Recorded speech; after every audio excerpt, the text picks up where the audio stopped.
વડાપ્રધાન નરેન્દ્ર મોદીએ હર ઘર તિરંગા મહાઅભિયાન હાથ ધરવા આહવાન કર્યું, જેના ભાગરૂપે 10 ઓગસ્ટથી ગુજરાતમાં પણ હર ઘર તિરંગા અભિયાન હેઠળ તિરંગા યાત્રાનું આયોજન કરવામાં આવ્યું.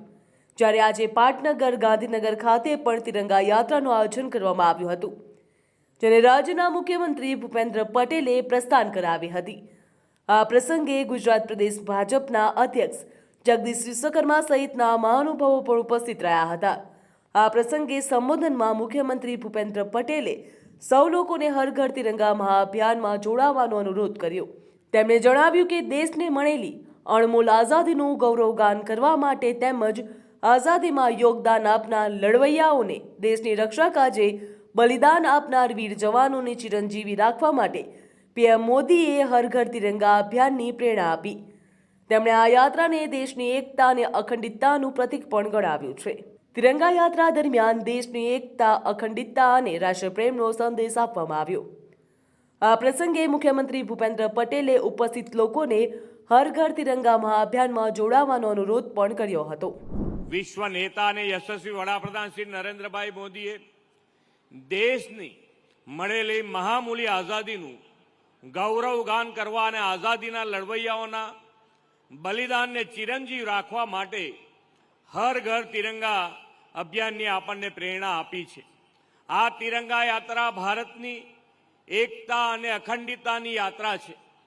હાથમાં તિરંગો અને હૃદયમાં ભારત ભક્તિ લઈને આપણે સૌ આ યાત્રામાં જોડાયા છીએ.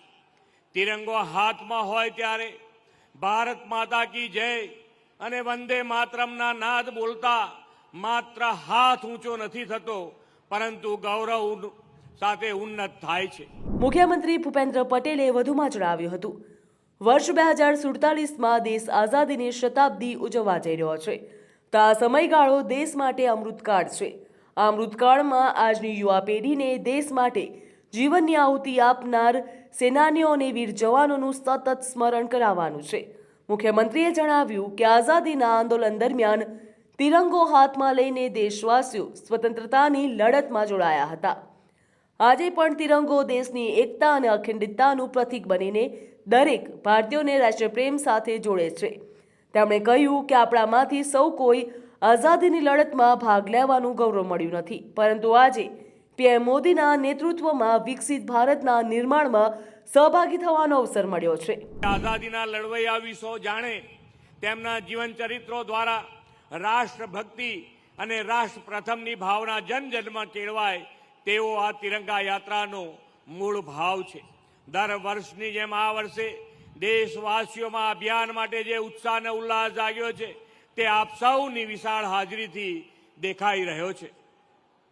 વડાપ્રધાનશ્રીનું સ્પષ્ટ માનવું છે કે તિરંગો લોકોને એક સાથે લાવે છે, એકતા, ભાઈચારાનો સંદેશો પ્રસરાવે છે.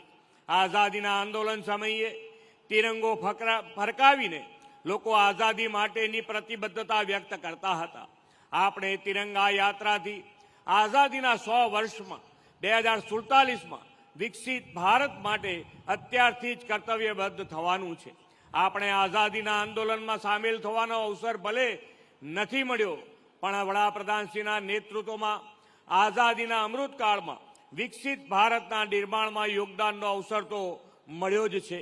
હર ઘર તિરંગા અભિયાન માત્ર હાથમાં તિરંગો લહેરાવવાનો કાર્યક્રમ નથી, પરંતુ દેશના દરેક નાગરિકોના મનમાં રાષ્ટ્રપ્રેમની ભાવના વધુ મજબૂત બનાવવાનો સંદેશો પણ આપે છે.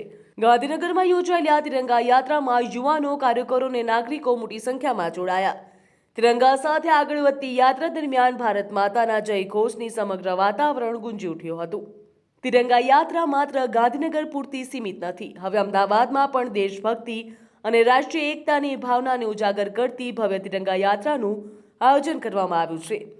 હર ઘર તિરંગા અભિયાન અંતર્ગત અમદાવાદ મ્યુનિસિપલ કોર્પોરેશન દ્વારા પણ 12 ઓગસ્ટ 2024ના રોજ વિશાળ તિરંગા યાત્રાનું આયોજન કરવામાં આવ્યું. નાયબ મુખ્યમંત્રી હર્ષ સંઘવીના હસ્તે આ તિરંગા યાત્રાનું પ્રસ્થાન કરવામાં આવશે.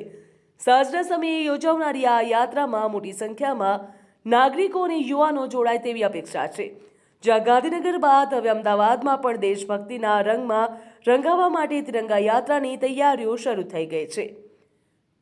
બ્યુરો રિપોર્ટ, ગ્રોથ નાવ ન્યૂઝ.